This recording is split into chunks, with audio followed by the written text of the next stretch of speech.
everyone. Hello, Alice. So I'm Dirk Somers from Bovenbouw, and Alice asked me to do a lecture on projects in Antwerp. And I just, brought together a lot of things which could be of interest. And as this was our office when you could still stand next to one another. So stuff somehow changed a little bit, but this is about the the amount of people, and a lot of people are still in our team. I was just like wondering, okay, this is mainly an English audience, and I just completed a short essay for this issue Multiform, edited by Owen Hopkins and Erin McKellar.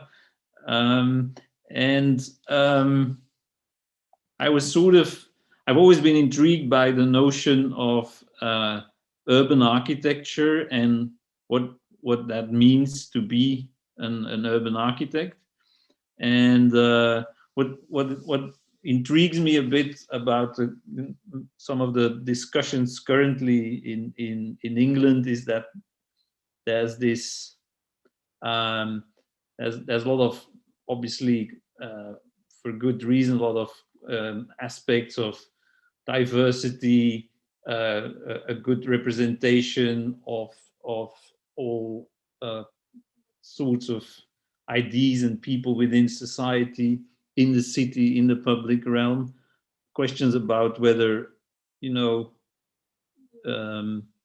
opinions are being suppressed, or whether there's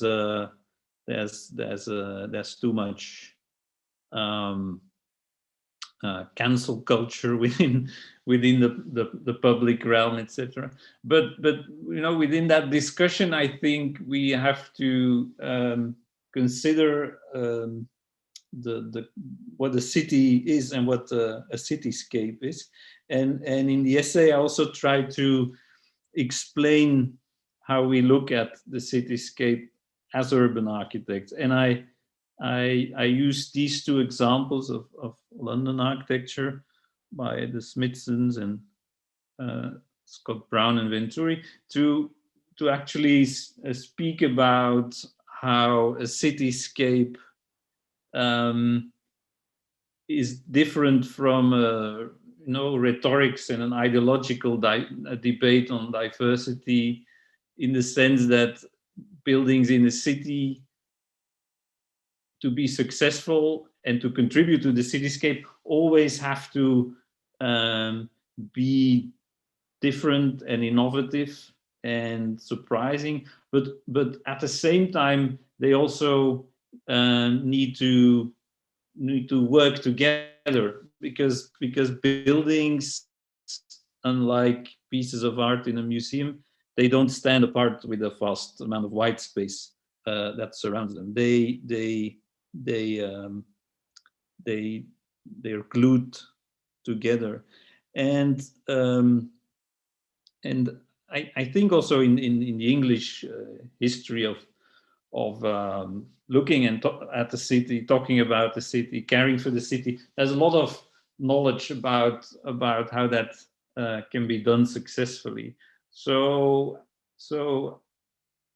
finding the balance between how specific a city is, but also and how specific moments within a city can be, but also how these very same specific moments also, in a way, contribute to the fabric of the city. I think that's one of the big challenges of urban architecture. And I think these two examples, and I think I in the essay I talk mostly about the Economist by the Smithsons. You can really understand some of that power, because if you look at the Economist building, you can see how how much it stands out, how much it differs from its environment. But you can also see a lot of these efforts which then also make it something which connects to the environment. So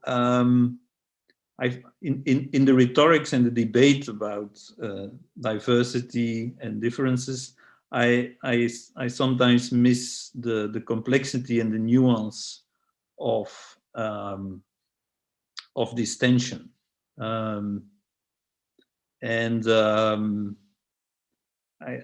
so we shouldn't be discussing this in black and white terms, because that would be the same as extremism in an ideological debate.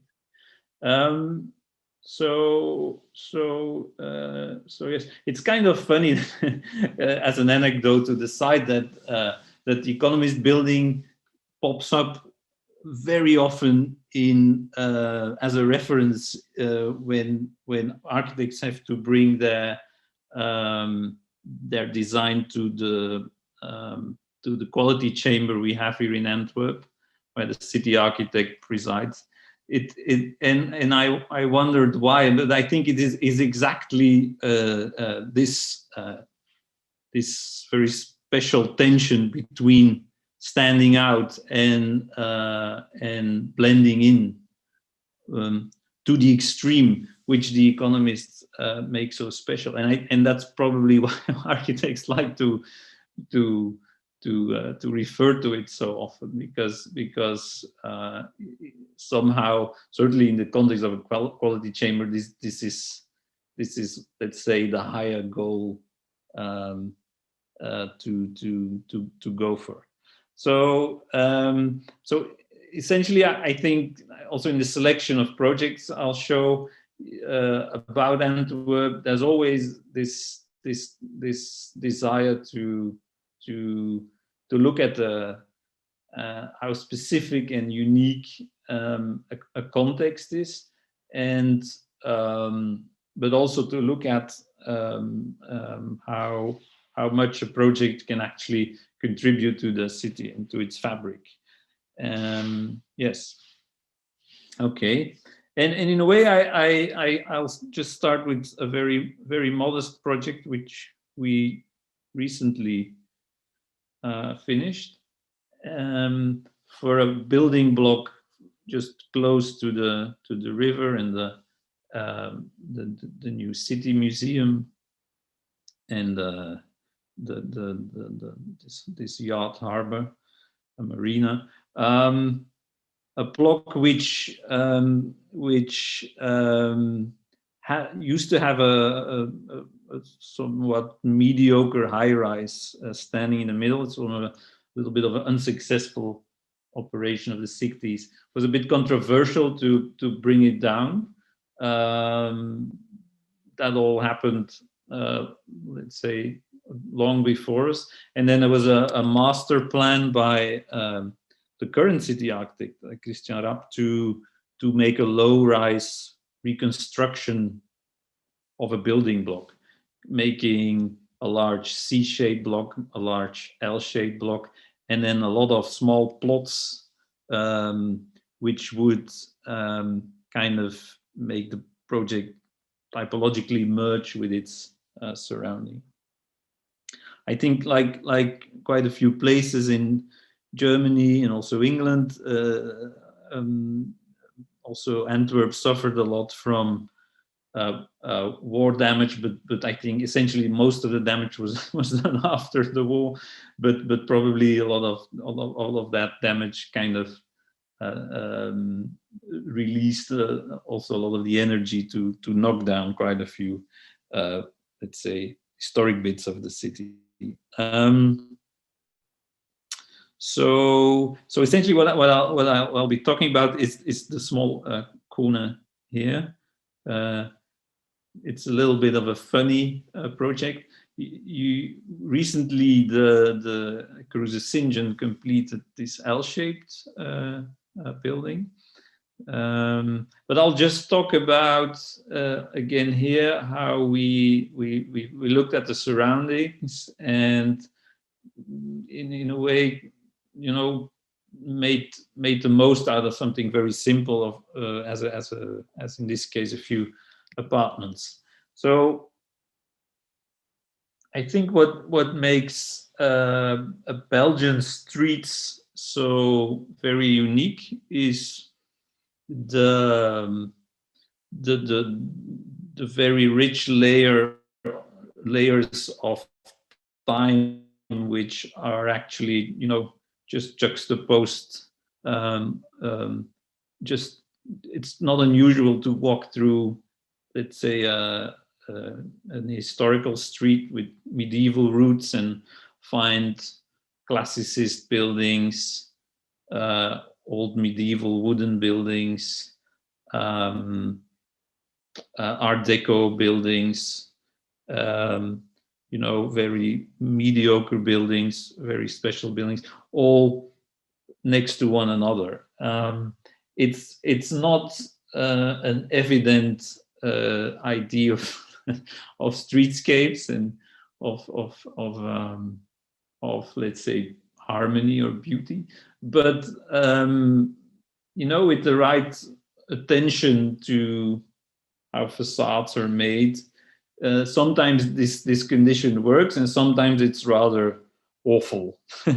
but but but but let's not complain and look at these moments where, you know, you can find again brutalist buildings, modernist buildings, medieval buildings, kind of working together and producing successful street. So we were also very focused in the competition stage to let's say push it a bit to the extreme. And in this, I found back this sheet where we actually make a survey of, at the, let's say at the top line of photographs of rather unusual buildings in the surrounding streets of where we made the project, and projects which are a little bit more unique maybe, and could be read as part of the pedigree of these unusual buildings. So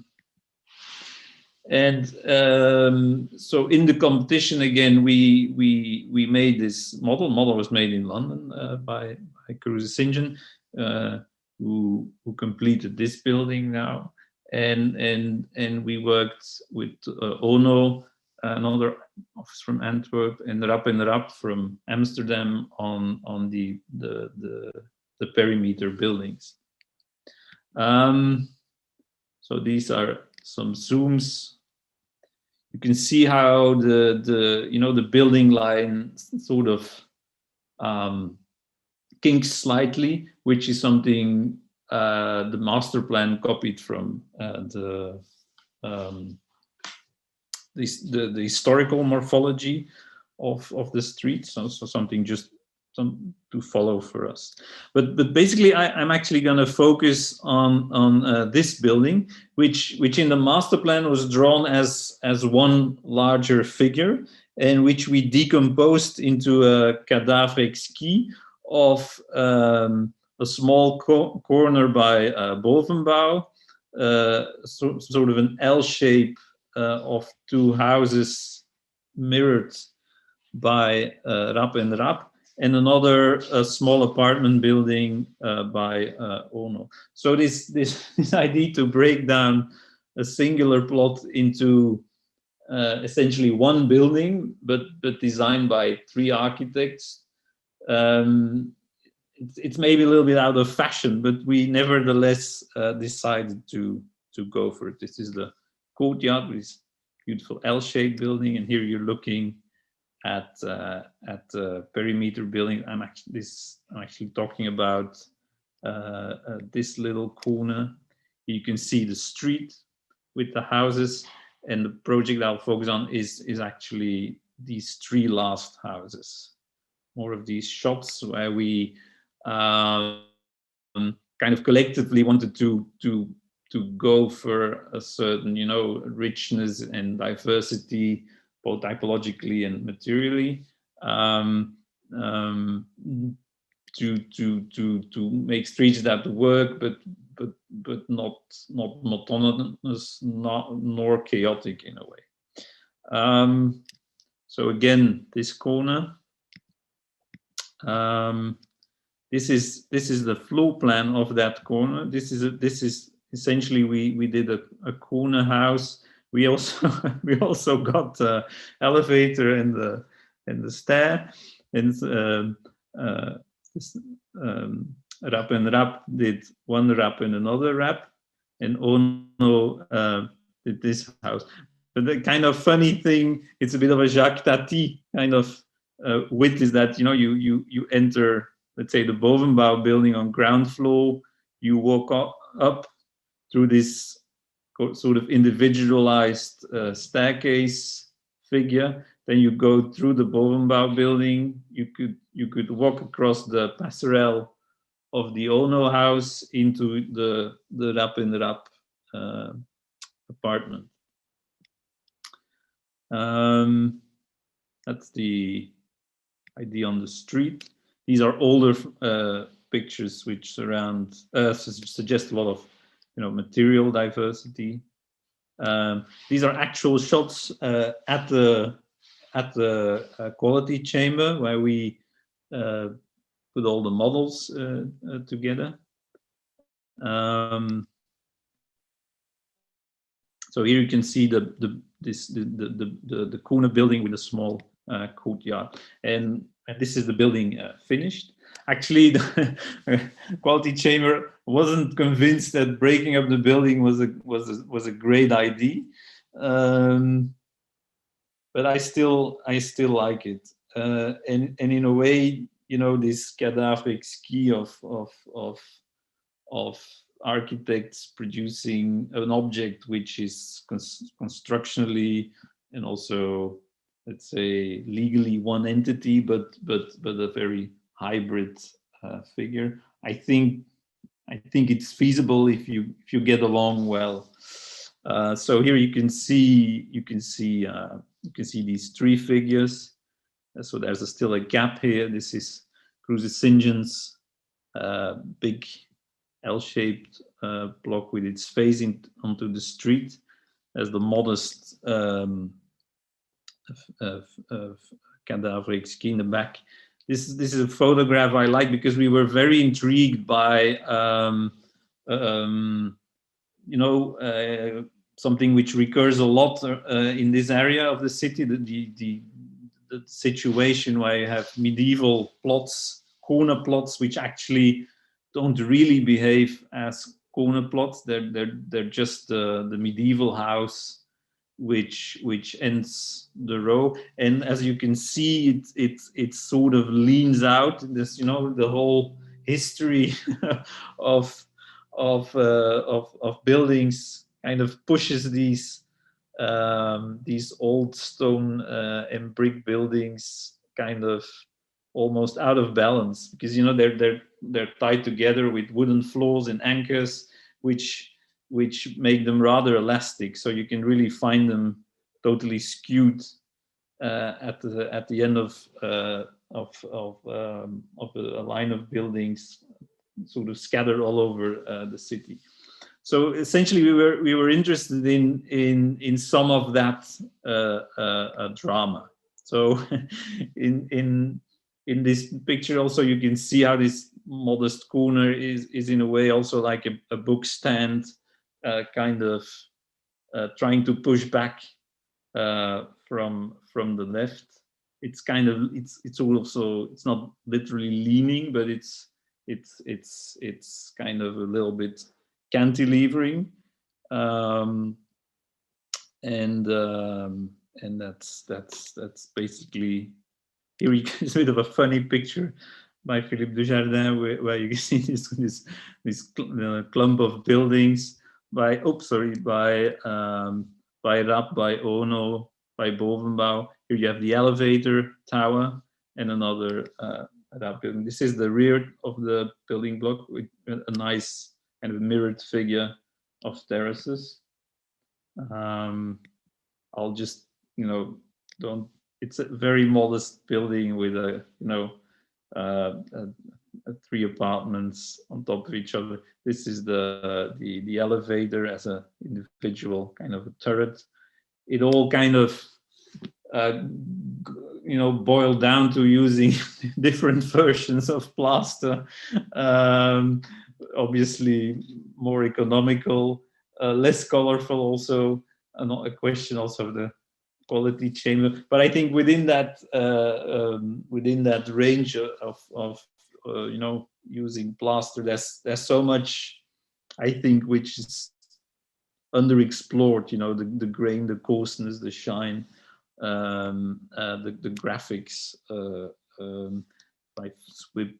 So we sort of interested in these lines which made the sort of help to read the kink of the project. And then there's a figure of a lintel on top of this window, which doesn't stick out at this level, so makes a more monumental figure. And then there's this funny, very big lintel at the top, and a Flintstone size. And then we really made these very chunky balustrades, like a milk moustache, sort of bringing the scale down from the big ribbon onto the balustrade. So they're simple manipulations. Right, and I'm just also interested in one aspect. Maybe didn't I show it? No, slide might still come. So if you walk in the building, you actually also step out of it again. You step into the elevator building, which you can see here. And then from the elevator building, you step into the Bovenbouw building, onto the Passerelle of the Onel building, and if you like, into the Rab building. But none of this is very dramatic. It's kind of, let's say, rather subtly articulated. So I think the balance between one building and three is kind of well managed. This is the corner apartment, the terrace of the apartment. This is all rather simple. And we have some more projects for these perimeter building, but they're a little bit on hold. But I guess someday something will happen there. So that's one project. But again, I think the scale, the aspect of the the very narrow corner, the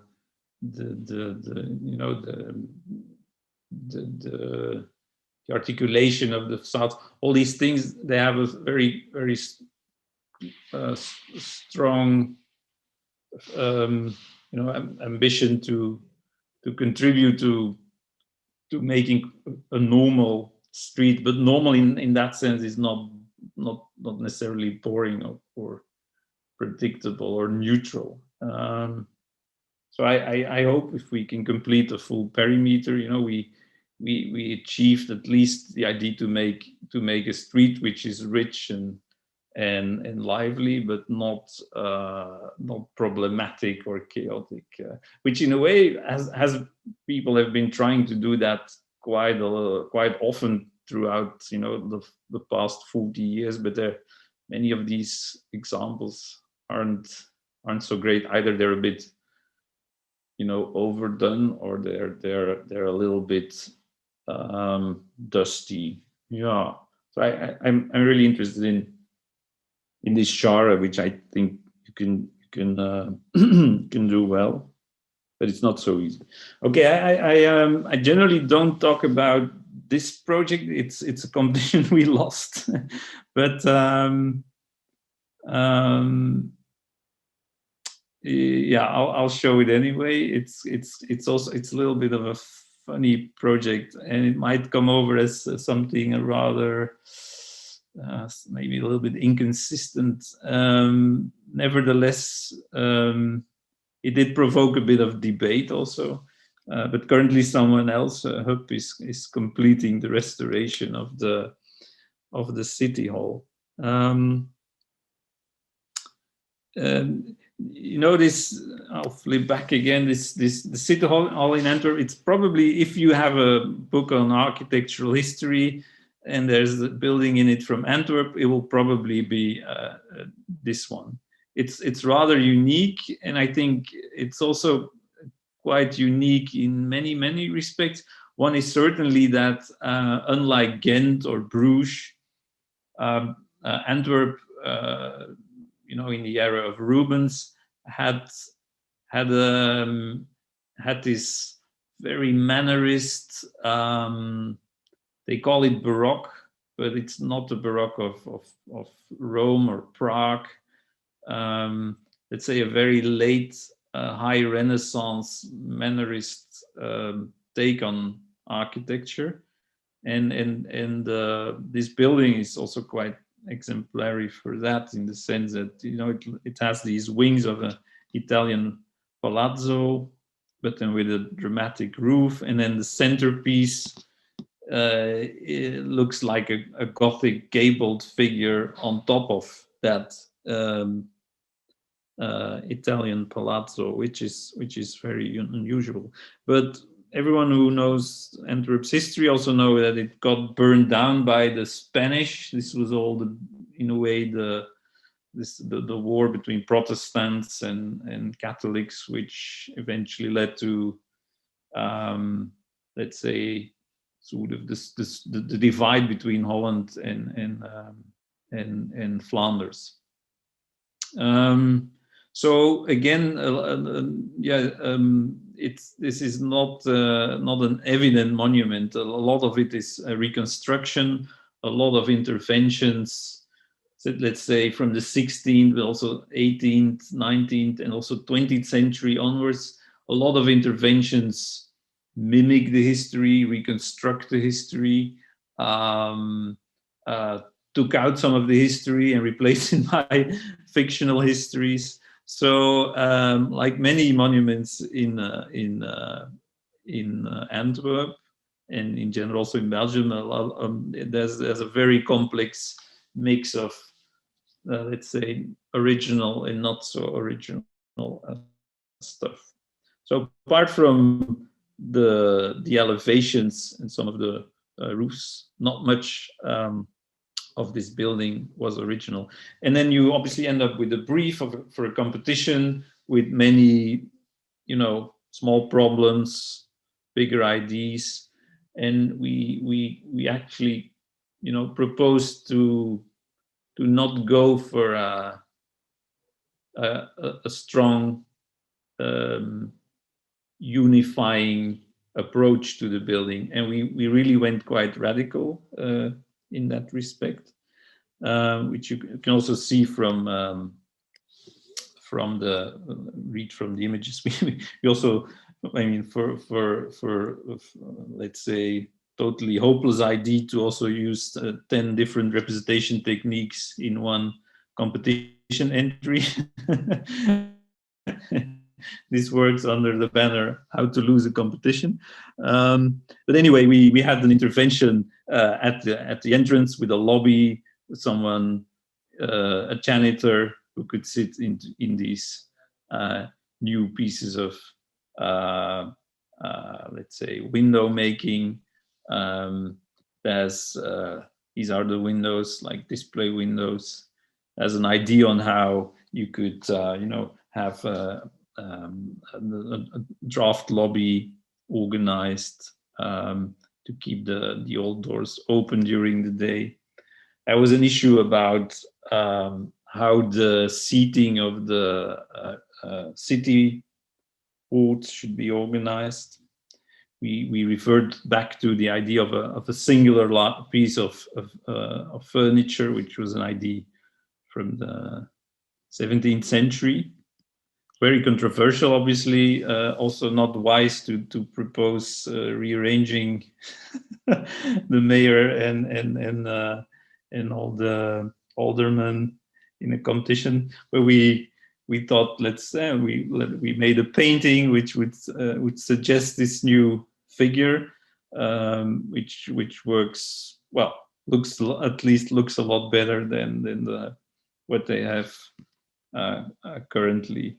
There was an issue with toilets in the corner where we proposed to take out a lot of the existing stuff with blinded windows and to build a two-story kind of piece of furniture again, which would disconnect the whole thing from the monumental elevations. This was 2014, I'd say. So we had the women on the ground floor and the mezzanine level for the men, which in a way works as a balcony looking out to the women's floor. So here you can see the women, and here you can see the men overlooking the city from the urinal. We had another issue about the monumental central rooms of the city hall, which lacked a small kitchen, like a pantry. And we kind of merged that problem with the idea to make the monument more attractive for visitors. So since the elevations are one of very original and special aspect of the building, we thought a very big model of the exterior would also fit very well into the interior.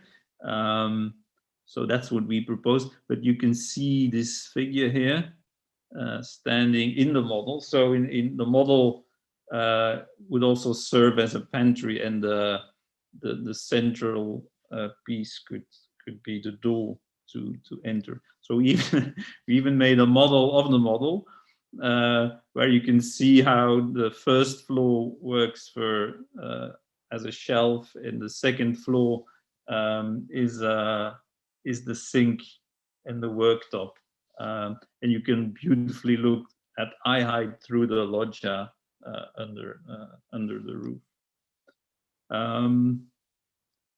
There was another situation in this same central area, one floor up, with a rather sad 1920s stair going to the attic. Usually, I mean, historically, attic didn't have a proper access. This was added.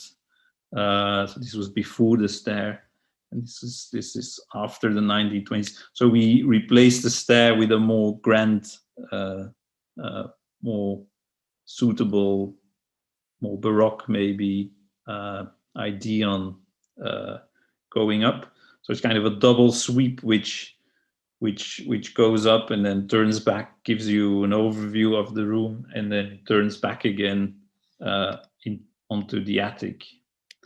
In the attic, we proposed to have different textures of plasterwork, which would, in a way, be some sort of a reminiscence of the ornaments you have on the lower floors. So it's kind of a toned down version to produce a continuity. So these were the upper floors, where we introduced a few new ceilings.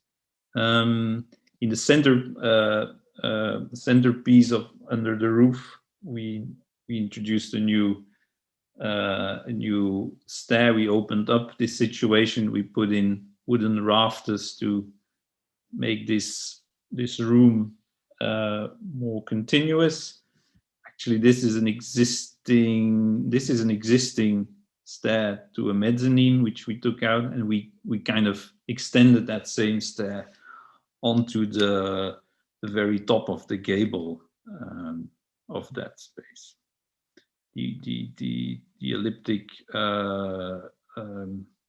arches are already there, a rather unusual, unexpected engineer's intervention.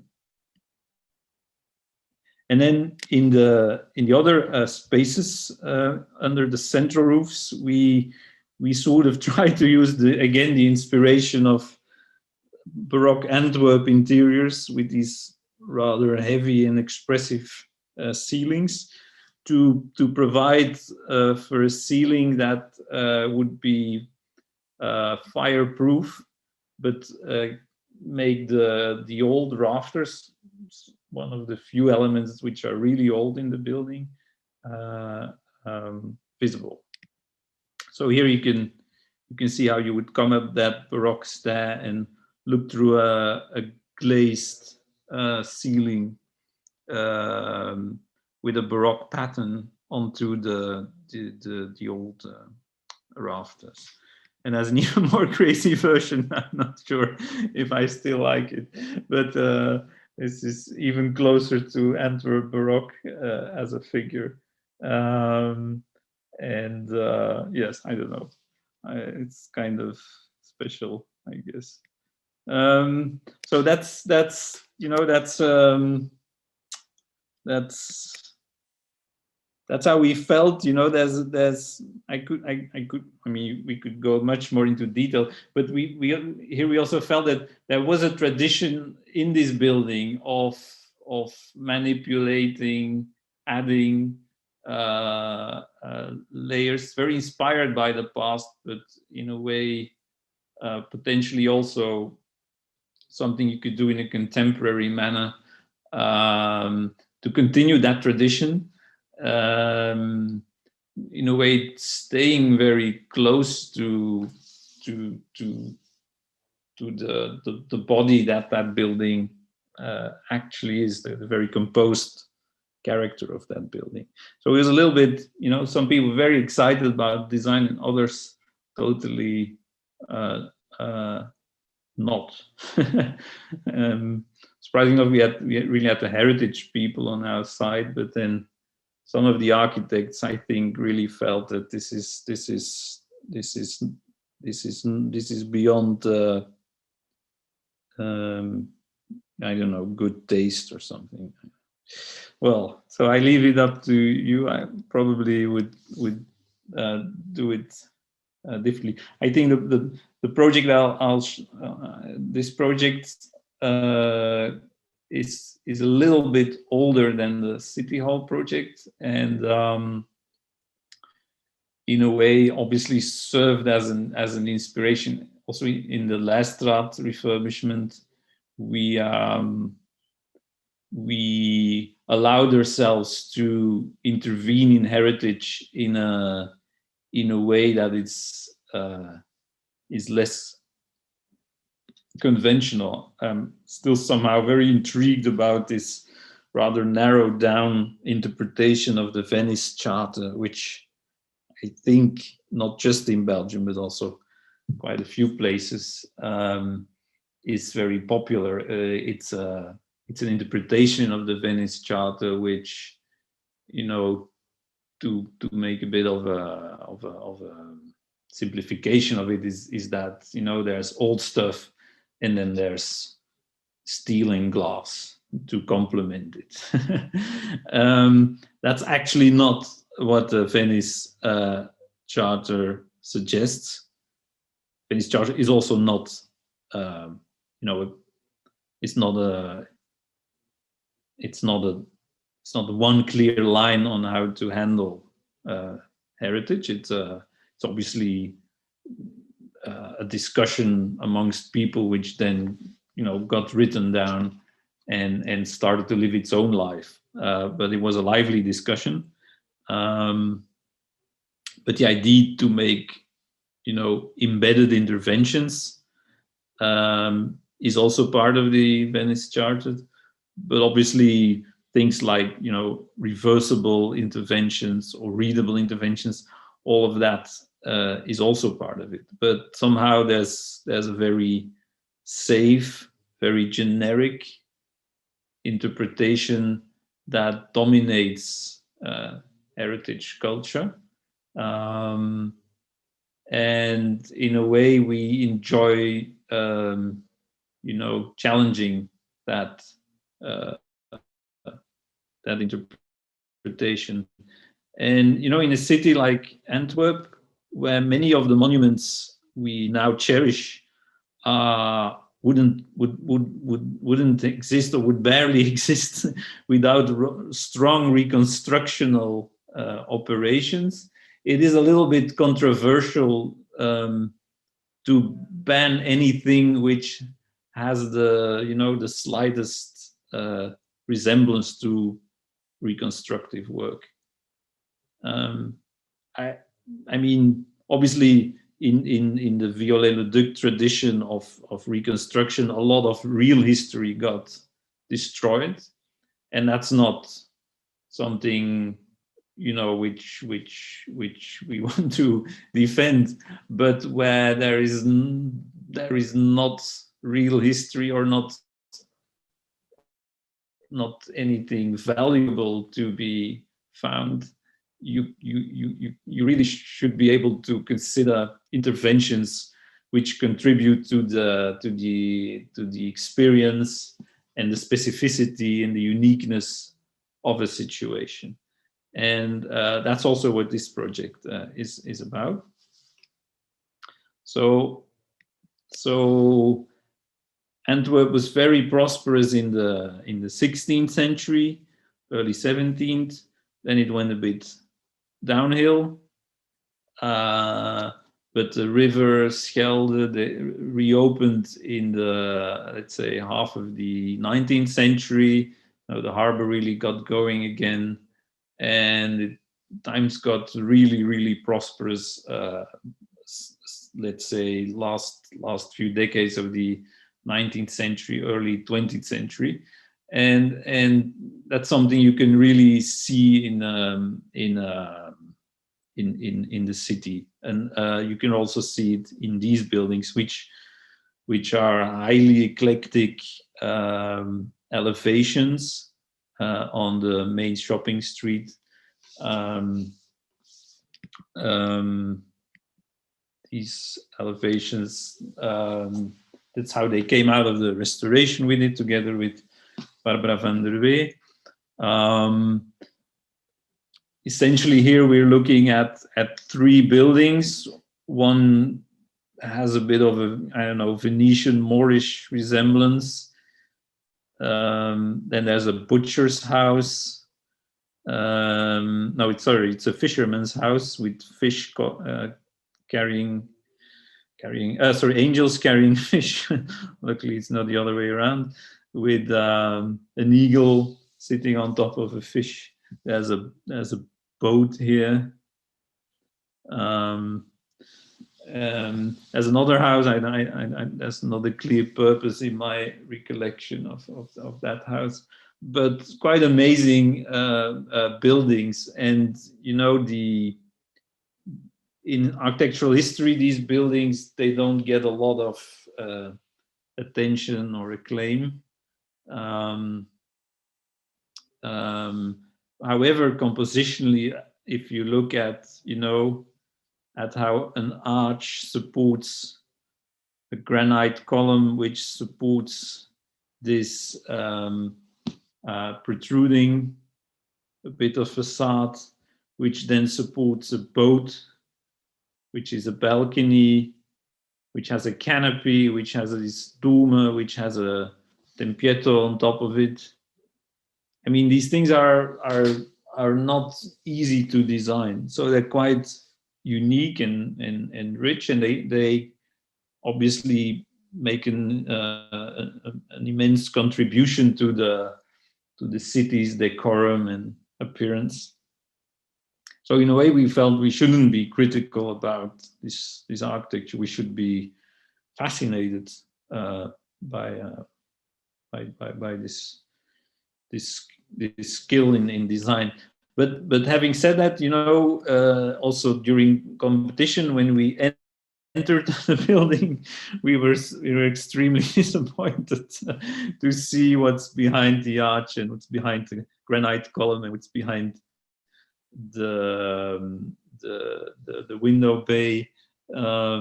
So totally mediocre interior. So apparently they also had quality chambers and competitions in those times, and they actually meant that in this case all the budget seemed to have gone to the elevations, which is also a kind of interesting. Anyway, so we felt that the project, in a way, was very exciting from the outside, but it was totally uninteresting on the inside, like it was only half finished. And luckily that also matched with the heritage protection, because the elevations, the roofs, even the rear elevations were under heritage protection, but the interiors for good reason weren't. So we really felt that just restoring the building on the outside was half of the project, and the other half was to intervene and complete the story on the inside. So we essentially, commission was about making 8 apartments, 1, 2, 3, 4, 5, 6, 7, 8, in 3 houses, with only 1 front door left intact and the rest given up to more square meters of retail.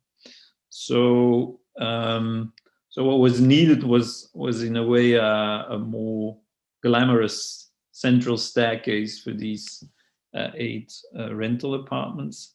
That's what we did here. We took out an old, very average staircase, and we made this big sweeping figure starting from the ground floor. We adapted the mosaic floor, and actually this is just a concrete stair cast on site, where we polished the top a bit and painted the faces, and we provided with a beautiful handrail. There's also an elevator which is hidden behind the door, a full marble door, and essentially the project goes up to the 2nd floor, where the actual interventions start, and where we essentially kind of worked our way through the existing room structure, and introduced an apartment on one side and apartment on the other side, meaning you would enter one house. This is the central house. Have your kitchen and dining here, and then step down into the adjacent house, where you would have your salon and your bathroom and your bedroom. But in doing so, you would bump into the problem of fireplaces, which actually just sat in this position where you would have the transition from one to the other house through the party wall. In the past, other people already bumped into that problem. These are some of the fireplaces, not very grand, not very special. We also have this Lutyens photography, because we're quite fascinated by Lutyens in general, but here it's really the fireplaces, which are small figures, which really connect to the larger design of the houses he did. They're often like small buildings, small facades inside of the house. Many motifs of these fireplaces can be traced back to the motif of the front door or other ornaments in the facades, and also the way some of these figures, become spaces or pieces of furniture, connect to windows, are quite unusual. So there's some sort of a wit in the work of Lutyens, a sort of freedom to play with things, which I think is very liberating in a way. So we bumping into this chimney, we also felt like there's a conflict, but it also has potential. Can't the fireplace turn into a door? So essentially, we've been a bit chewing on that issue for a while, how classical or modern such an idea could be. It became a little bit more modern over the years. So here you step from the dining into the sitting place. there's a kitchen in the back. There are new windows in these high inner elevations. You can see that the window, the arch, they're not just loose ideas, but they really try to connect to the front elevation, in a way bringing this project of the outside of the building closer together with the project on the inside. That's what you see here as well. This is when you step down, and then there's, just to provide more visual relation between sitting and eating, there's this a new window as a cutout where you would find a mirror or painting otherwise. Yes. And then you go to the back, to the bathrooms, the bedroom area, and then we sort of move to the other apartment where we needed a kitchen. Kitchens are always, certainly in these monumental spaces, they're a bit, the hard thing about it is that you want the worktop height, but you also have the higher cupboards, and bringing them together is always design wise a bit a thing about kitchens. But here it's there's a fridge and a cupboard in this small edicule, which provides a transition between two very high spaces. There's another same idea of a cutout above an older fireplace, providing this perspective through different rooms and houses. Looking down to the back, where we have an old staircase taken out and a bathroom introduced. Some old stucco we retained to provide a bathroom into that stepping elevation. And that you walk along the stair down into a lower area where you can have your bath below the stucco piece. And then we go a floor up. In this apartment, we could have a terrace in the back, because in the front, at this floor, the facade doesn't provide a terrace. So it's a terrace all the way down, actually above the bathroom we were just in. We made a new monumental cutout here, and hence you have this new access down deep down into the house. This looking back, where you see the monumental window bay and the opening working together. This is a cutout towards the kitchen. Stepping up, you can see some of the historic facade of the staircase with some painted and some real windows. The fridge is in the green cupboard. Here you look back to this storage area, which kind of is a secondary route. It's an old corridor, and then we go to the area of the bedrooms. There's a dressing here. There's a new bathroom with the very high scale stepping down towards the back with a new curved ceiling, some mezzanines for children's bedrooms. Another apartment where we could retain the position of the fireplace by having this diagonal corner where you can step through, and another cutout along the facade. So here you can step down along a bedroom, which can also open up, to have this very open way of living, not so great fireplace, which we extended into the new opening, which provides a nice view along the angle of the facade. A new kitchen with kind of a, let's say, a little bit of an ordinary idea on profiling, which then would provides you with handles to open drawers and the fridge. Going backwards to the bathroom, a lot of small interventions, and we go up another floor. This, you can feel how ceiling heights reduce. There's a little bit less ornamental version of the same idea of door and window in the party wall.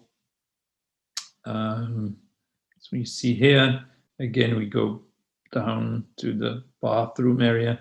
We go to the other apartment, which has a new ceiling. Here we moved the wall back to make the room more spacious. The same figure for the kitchen with the cupboard and the fridge, the beautiful Venetian loggia, hiding some ducts, rain pipes actually, which go from front to back in this new ceiling solution. Looking again from one room to the other, into the kitchen, some damage repaired because we took out the ceiling, the fireplaces and placed them back.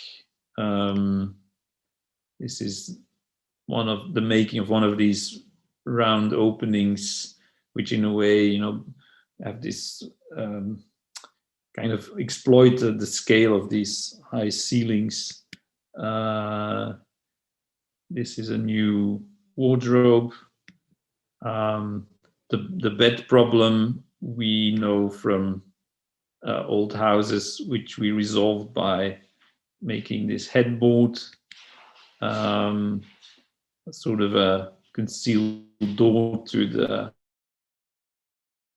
bathroom. Bathroom being a screen in a room, which has a cupboard, a shower, and also the wardrobe of the entrance area. Actually, it's all squeezed in one photograph. This is how it looks, and then we go into the attic, which is quite a different atmosphere.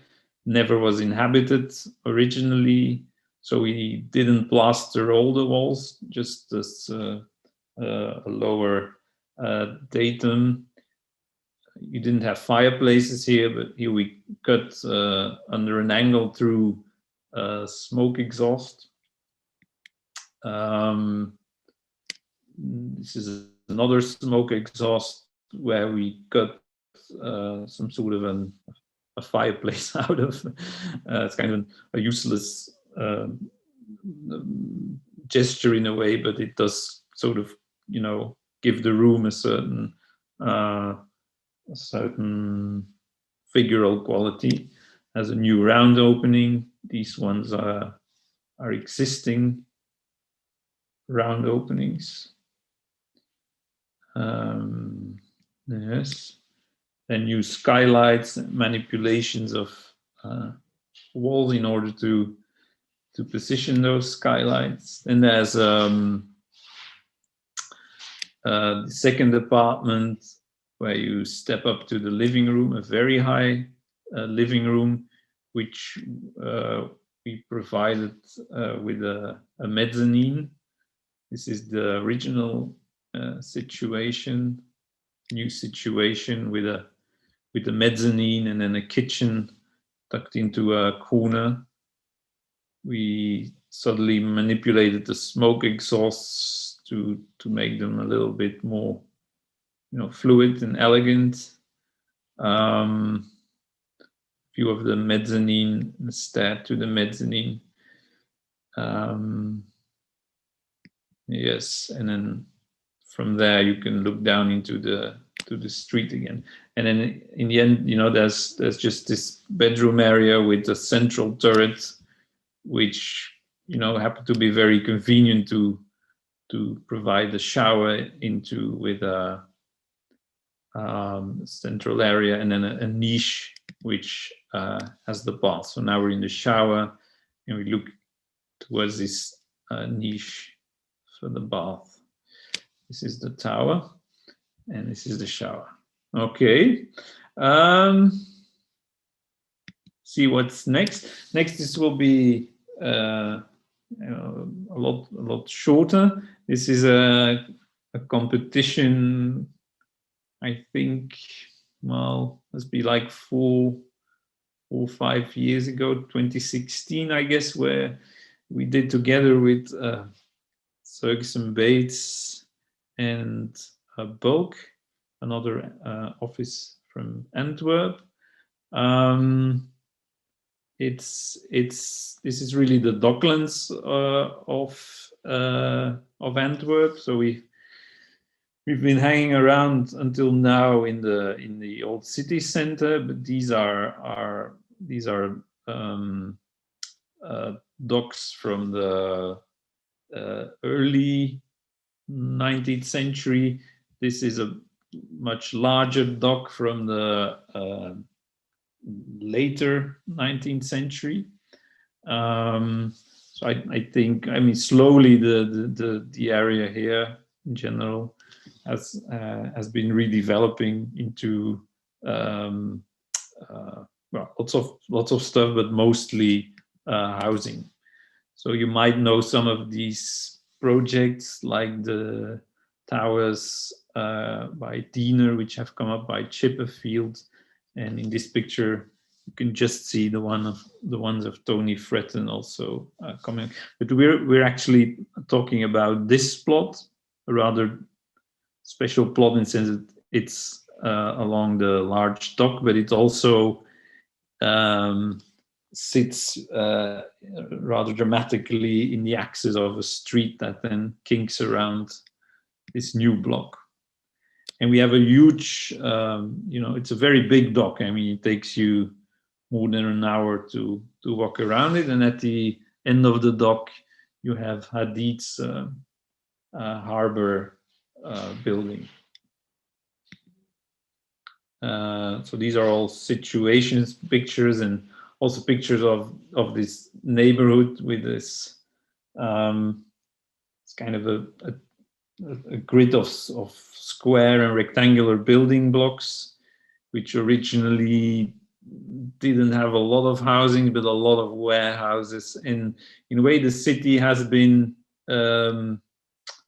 promoting the idea of using the warehouse as a reference for new interventions. And I have to say, it sounds a little bit silly the way I talk about it now, but in a way, this very simple, we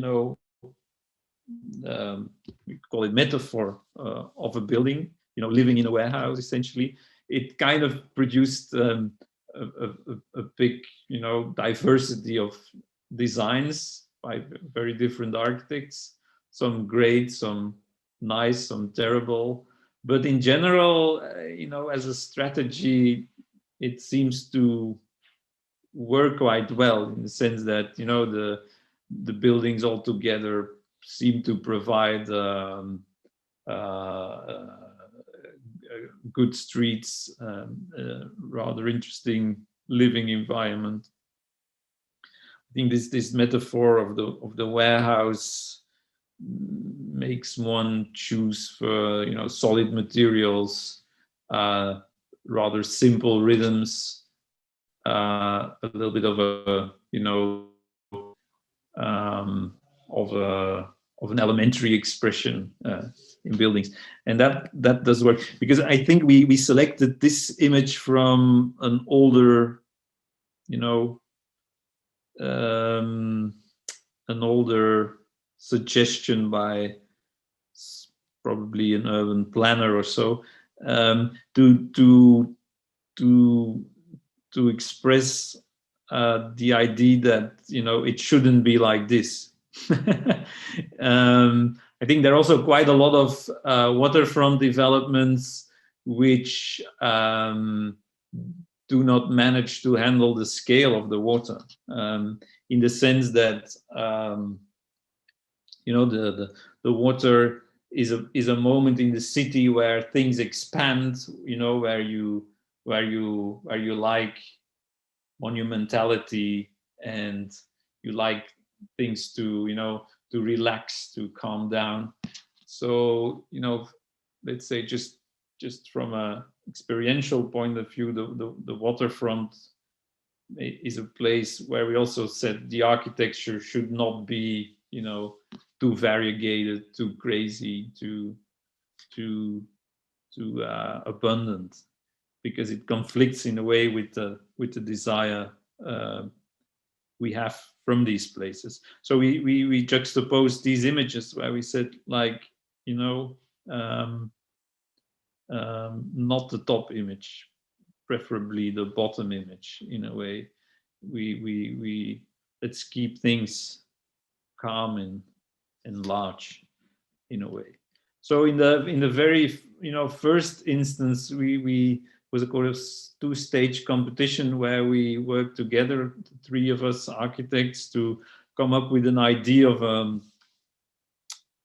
a building block figure with a very long building along the water, a rather short face in the axis of the street that kinks, and then at the back a series of smaller buildings which do not face the water, which work more with the smaller fabric of the neighborhood. So essentially, this was the outcome in the second stage or later, where Ferguson Bates designed a very long harbor building, and we worked on this, what we originally called palazzo, a sort of a more formal building on a boulevard with a short face in the axis of the bridge. These are all visuals from earlier on, so I'm focusing now on the project we've been doing, which is very interested as a project in this corner condition where, you know, also the diagonal axis is very important. So we want to make a building which frontally works well from the bridge, but also diagonally kind of reads as something which grows from the corner to the sides, which sort of frontally works well as a rhythm of 7 bays with a central entrance, which provides you with a deep perspective into the courtyard of the building block, and then another angle from the boulevard where the corner is squeezed back to a narrower proportion, in a way to distinguish itself from the larger corner at the water side. So almost the same figure with a very different visual effect. So this is the let's say the joint floor plan of the building block. These are some shots. Like, I think we also in the competition we came up with this idea of, you know, big buildings, small moments, you know, putting a lot of attention in handling this large scale in an attractive way, but also putting a lot of energy in, you know, these moments where people can connect to the building, like this passage from the boulevard into the project, but also the one of the qualities of the building is that, you know, from the entrance hall to the apartments, you can actually look into the fire staircase, and through the window look out into the courtyard. And then there's this idea of a scalloped facade, which provides I don't know. It's kind of a kind of a motif which, along the dock with the blue brick has something of a funny relation to the water. Also on the inside, these scallops have a nice sweep that has makes the apartment feel very special in a way. Also makes a connection between the outer appearance and the inside quite strong. So this is one side picture of the building still under construction. So I think by in a few months we will have better footage. But I mean, it's a little bit unusually dramatic for Antwerp. You can also see the harbor building by Suggs and Bates almost completed. Also color-wise, the salmon and the blue really work nicely together. Okay. Then there's Then there's this competition project I added because maybe it's a competition. I'll go through it briefly, which we did. We were very busy at the time, so we thought we can't really handle a lot more work. So within that condition, we sometimes choose to do something a little bit more radical and audacious, and that's an example. But it's also part of the selection of projects I showed, because this idea of making something which is generated from its surroundings, but is also rather unexpected.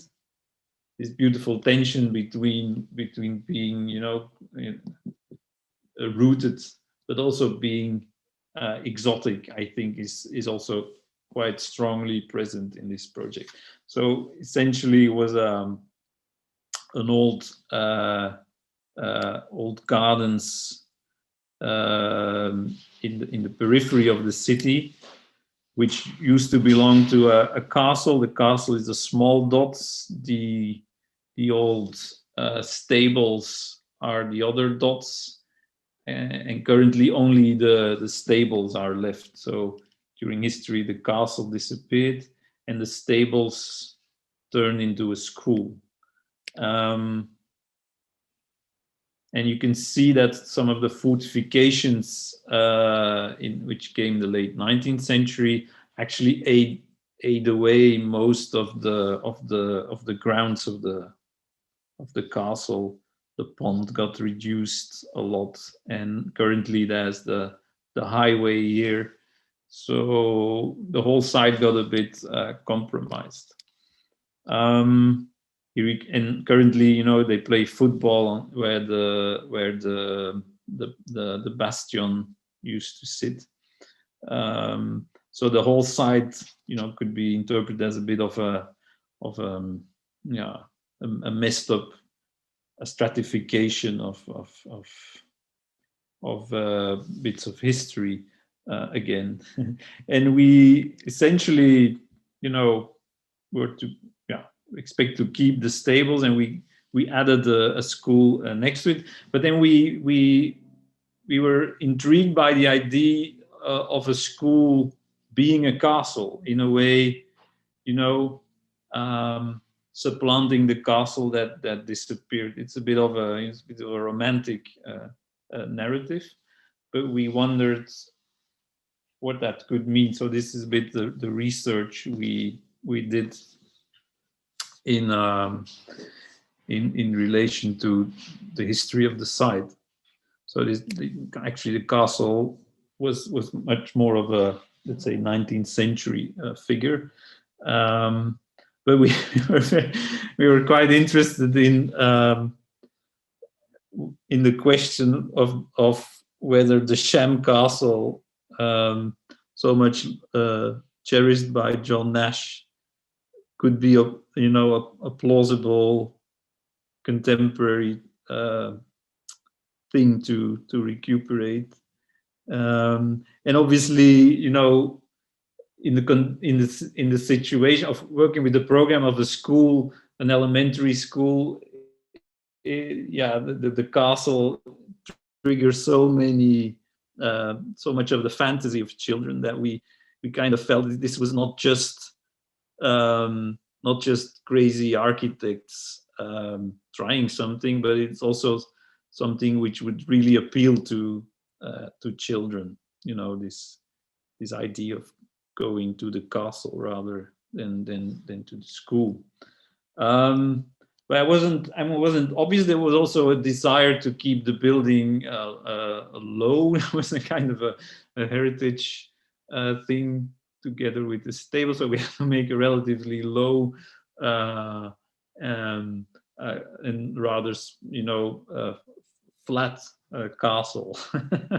But connected to all of these problems and aspirations, we were also fascinated by pedagogical issues.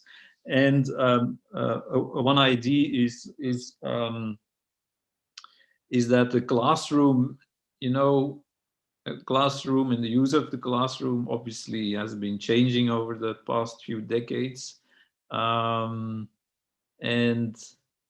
it still remains something hybrid in the sense that there's a lot of teaching which is very classical still, with the teacher in front of the children, but there's also a lot of teaching which is unclassical, working in smaller groups and niches, etc. So in a way, we felt that the classroom as a space shouldn't be broken up, but it also should maybe abandon the idea of the clean rectangle. Many of these classrooms with nooks and corners, if you enter them today anywhere, in our world, you see how these nooks struggle to withstand the power of the rectangle, of the box.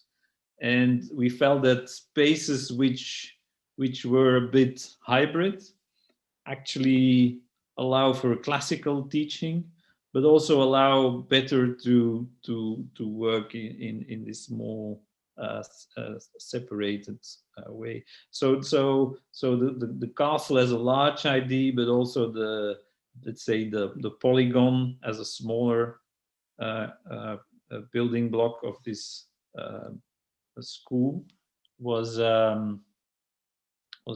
kind of the essence of this design.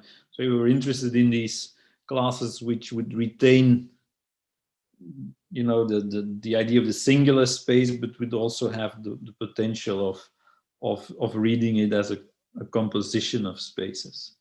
And we wonder whether a central space in this school could have that same quality, of being a singular space, but also a space which you could use in different corners. So a larger collective venue, or multiple users simultaneously. So that's the idea on the central space. So we basically designed an atrium building as a castle, with classes around the atrium, and smaller rooms, kind of niches, they call them places to think in the brief, which then connect to these classes together, so they can be shared. So you would have a classroom, this sort of smaller space, and another classroom, and another smaller space, and this is the central space. So that's how the floor plan looked. with this central area as a, as a cluster of space, and then all the different classrooms around it. So you would enter the central space and then go into you would enter the building here. You could leave your jackets here and go into the classroom. So essentially a building without corridors, which I think for schools is always a great goal. Some of these shots of the central space, the classrooms connecting to it, the niches for the jackets, and then this enfilade through classes, through smaller spaces along the facade. And then on top of the atrium, we built everything which was more stuff for teachers or the library. So the princes and the princesses which do all the teaching were higher up, actually above the atrium, which then produced somehow the figure of a low wall with a castle figure towering above. With some, we didn't want to do buttresses, but we wanted to do something. So this is a more gentle take on the buttress. Yes. So again, I'll leave the judgment up to you, but I nevertheless I still like the experiment and a rather radical way of contextualizing a program. Yes. So then we have these recycling deposits in Antwerp. We've now finished 4. I'll show you 2 quickly. I think this is also quite unusual that we are designing recycling deposits I think it's one of the achievements also of city architects in here in Antwerp. At the time, Christian Boret turned this into a competition, and that was already almost like 10 years ago. So over time we will finish probably 5 of these recycling deposits. So it's kind of an interesting series of figures, and we've always aimed at taking this idea of a series of buildings or designs very seriously. We originally also compared it to Palladio's villas, which it's always great to compare recycling deposits to Palladio, but it's like the way we took also the series very serious. They're all very similar programs, but the topography differed. There were subtle differences undoubtedly in the program, and there were very strong ideas that connect all those villa designs, but there are also very interesting variations, and it's precisely in this balance of difference and variation that the power of a series lies. So this is a very, very old image to introduce these projects, but on the left you can see the original situations. Basically, they looked like parking lots with containers and these cabin buildings scattered. People would just follow some arrows and cones to drive through these lots. And that was essentially the experience. And let's say the main focus of our competition entry was to call them squares, and to introduce the right amount of things to claim a space in these rough suburban situations. Therefore, we didn't just add the staff building they asked for and the canopy they asked for, but we also added these poles, signature poles, in a way as a third player to help frame and demarcate the space. So this is one in the north of Antwerp. We finished,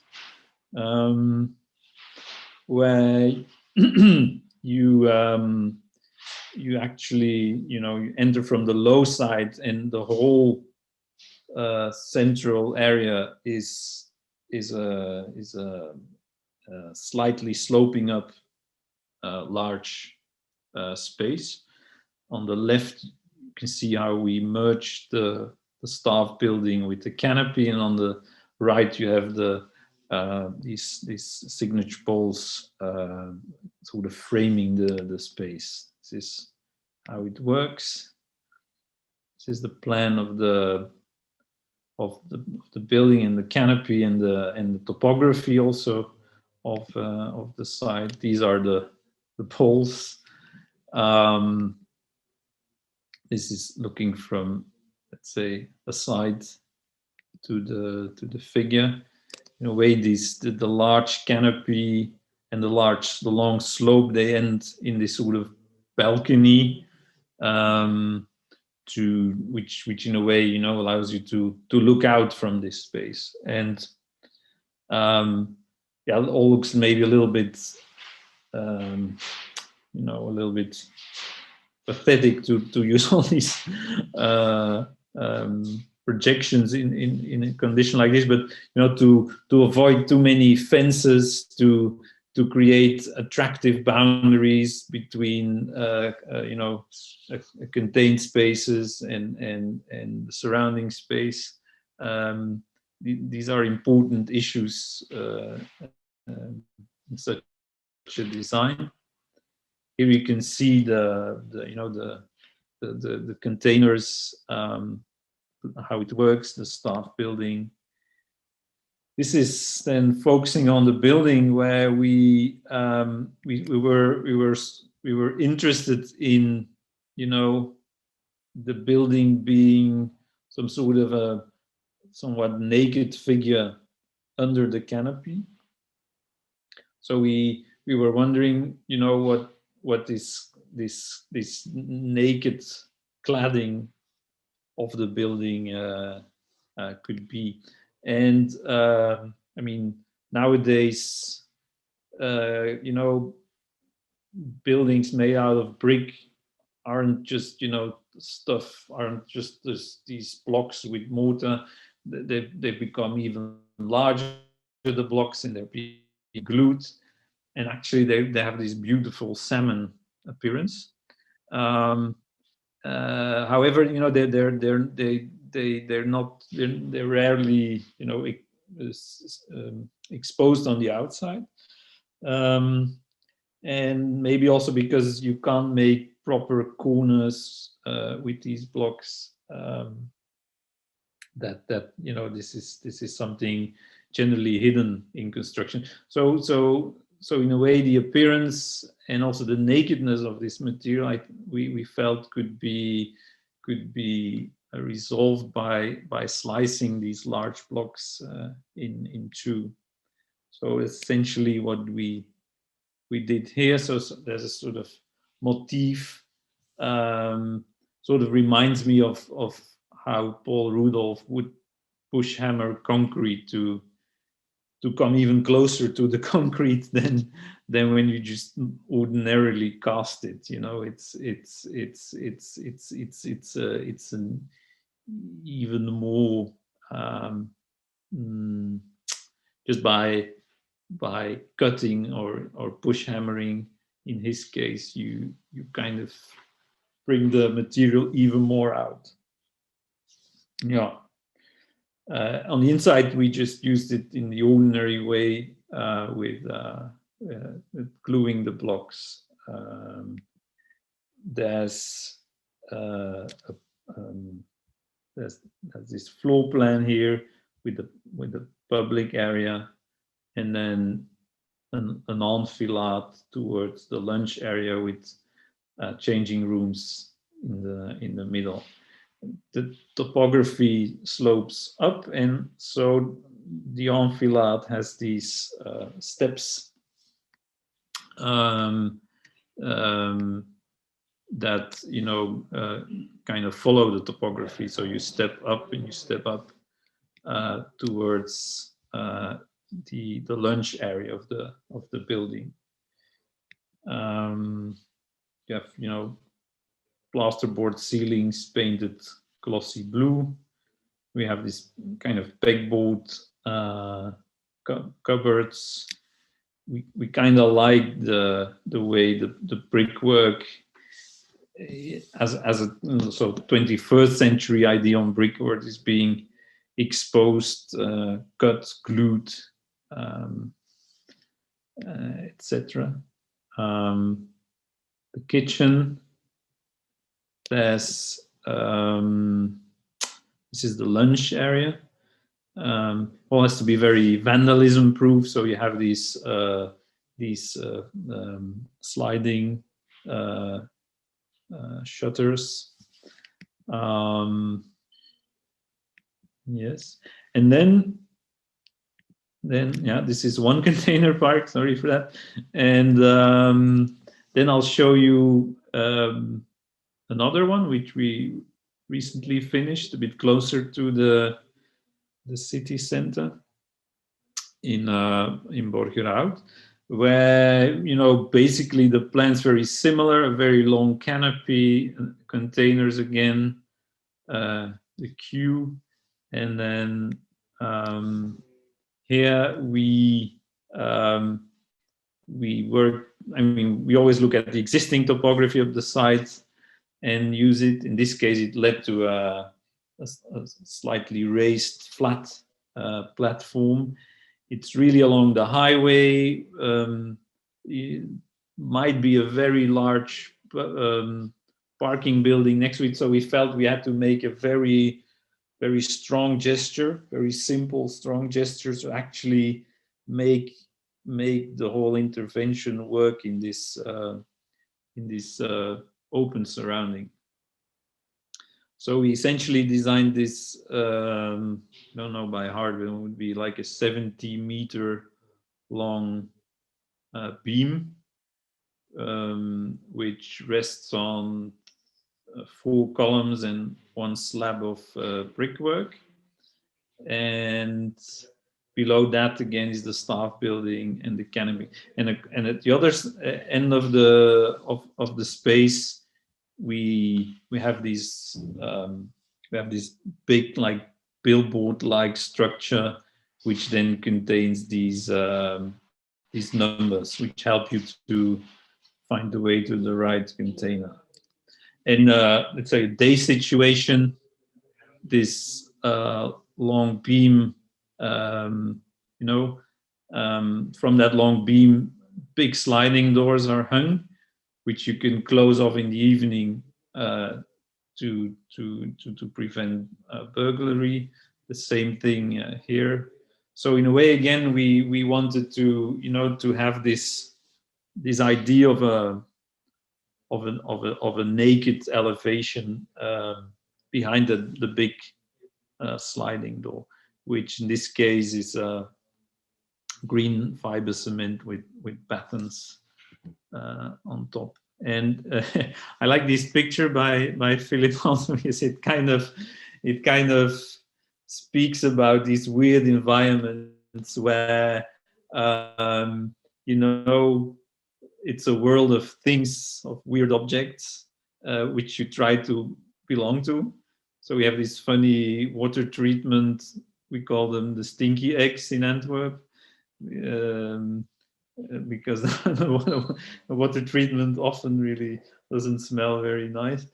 Um, and well, just in this environment, this relatively modest program, also works with these big figures of the beam and the sliding door, which are all a little bit oversized. And what's also a bit funny is that when we completed the project, there was this question to provide a small guardhouse for people which had to check on visitors entering. So let's say the first hour we were kind of drawing guardhouses, but then we felt this was all too much design thing. So eventually we just thought, can't we use this big sewage pipe? And we thought we would laser cut a door into the pipe, but apparently they can just cast them with this large opening just like that. So it's I don't know. I'm quite charmed with this simple idea, because in this context of big, rather strange objects, it seems to make. And I think Philip was seeing a straw when he made this photograph. So you can see the other large sliding door, which covers the window of the lunch area. Here they make a corner for themselves, the staff, to have a cigarette. This is actually a small film about a little bit the how should I say, it's not a very logical operation to make this 70-meter long beam out of 3 parts. But it does provide the power and the expressive strength that the project seems to need to kind of make it connect to this very utilitarian environment. So here again you see the elevations with this small building tucked under the big beam. This is how it protrudes at the both ends. Actually, this is how the door works. This is when you go in. On the inside, this idea of frame and infill actually, it actually comes from the inside, and then it's kind of exposed on the outside. Here it's just MDF and stud work. On the outside it's green fiber cement. It's kind of, in this picture you might discern how that there's sort of a connection between in and outside in the expression of the building. We went quite far here. Maybe also we also worked on a very graphical idea of furniture being very flush, and yes, also structural in a way. It's rather wide, so we have black aluminium with shiny aluminium windows, and then we felt the furniture could maybe belong to that layer of the building. This is actually black MDF with aluminium sides to make it more robust, and then there's just white paint on top of it. This is the enfilade theme again.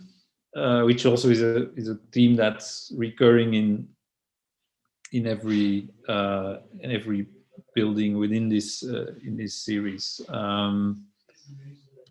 You walk through these enfilades, actually, to these stud walls, which are let's say in an ordinary way opened up, and then you arrive at the lunch area where you have again this more graphical kitchen of black painted MDF. That's it basically. This is another picture when sliding doors close in the evening. Okay, and then this one last project, which is a bit older. I think we've completed it in 2014, also after a competition. I'm also showing it because this is also Antwerp, in the sense that we've been hanging around here in the center. We've been in the Docklands. We've looked at at the container parks in the school just outside of the 19th century city. But then it's beyond that there's another city. You could say even maybe a little bit bigger than the actual inhabited city, and that's the harbor, which is huge, and where practically no one lives. There's only work to do there. And when we were working on the competition for the fire station, we were very fascinated by the fact that people would actually sort of live there, would be inhabited. So I mean, there's many occasions where architects show images like these, like Le Corbusier would also do, of vast buildings in the harbor. But what I like about these pictures, apart from nice big buildings, are these moments, where probably because there used to be, hoists or cranes or things, there's a totally different scale appearing at the top. Something which makes you wonder, like, who would actually live there? So there's something really special, almost kind of in a poetic way,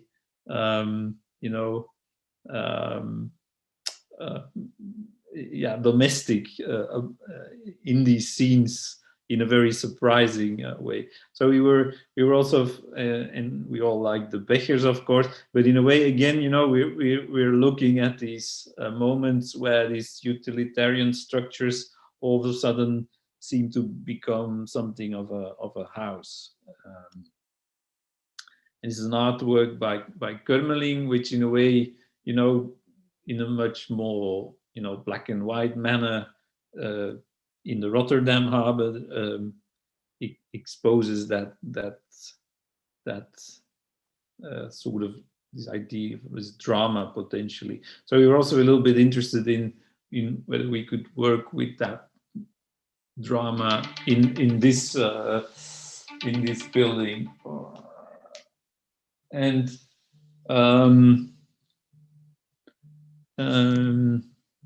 so essentially we designed the building from the top down. It's a 3-floor building, and the top floor is a penthouse with a large living room, a fitness, outdoor sports field, bedrooms. Just a great penthouse, and there's 2 more floors which are much more utilitarian, with some offices and some changing rooms and a garage and and some workshops. So to then build the building, we introduced another idea, namely to maximize the amount of wood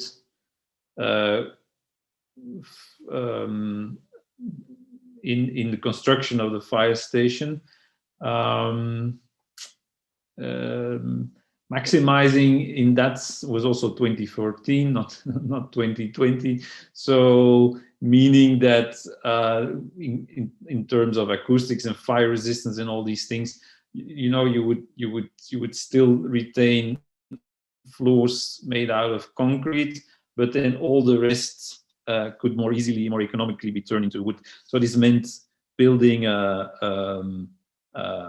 central core, building a concrete frame, and then putting concrete floors onto the frame, but then adding wooden prefab facades, a wooden load-bearing structure on the top floor for the penthouse, and adding a wooden roof on top of that, and then cladding that box with wooden boards, essentially.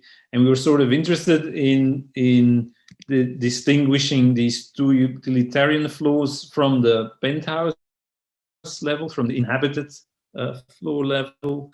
In doing so, this meant in our case horizontal boards for the hangar, you could say, and a board and batten cladding for the penthouse. So this led to these elevations. This is the result. Where also, the way we've handled the windows provide a more inhabited feeling at the top floor. So essentially, this penthouse is composed out of smaller boxes, and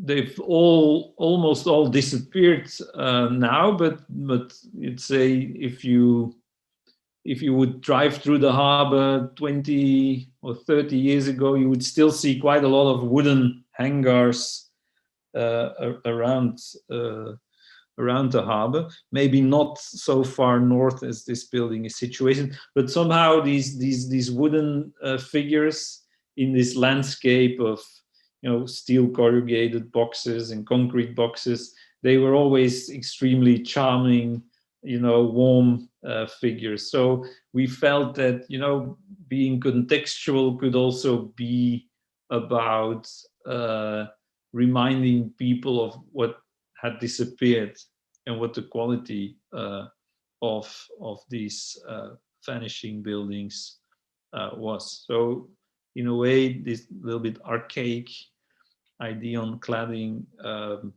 we like to reintroduce it. So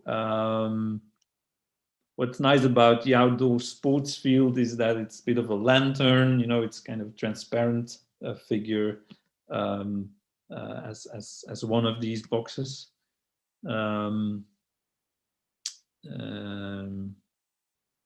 Also here that you can see how the weathering of the board batten penthouse slightly different from the boards below. Just go through these a little bit more quickly. Then you enter the building, so you do see a concrete frame and concrete floors, but you also see a lot of the OSB infill. You can see the core where the firemen walk down or slide down, and a window which in a way connects the sliding guys visually and women from connects them to the ones that take the stairs. These are the changing rooms, also looking out to the garages. an older model of the staircase. Staircases here are designed so you can jump from one landing to the other. At the top floor, you have a patio, which protects the outdoor space a bit from the noise and the smell which is around there. Kitchen, the gym area. This is the patio again. The sports fields again, and that's I think you can see this lantern of the sports field from the highway in the evening. So it's kind of gives a lot of warmth to this this raw environment. At Brickworks Vande Moortel, we make high-quality bricks, slips and clay pavers in unique colors and sizes. To support architects around Europe and the UK, we created a brand new high-end brick lab, housing the latest in ceramic innovations. Built on more than 150 years of experience, we bring together tradition with the architecture of tomorrow. Every brick, slip and clay paver in our brick lab is part of a research and development program creating new knowledge and insights. Working together with architects, we can thus reach higher levels of sustainability, quality and circular solutions, combining them with the highest design standards of today. All this without losing our passion that we would love to share with you.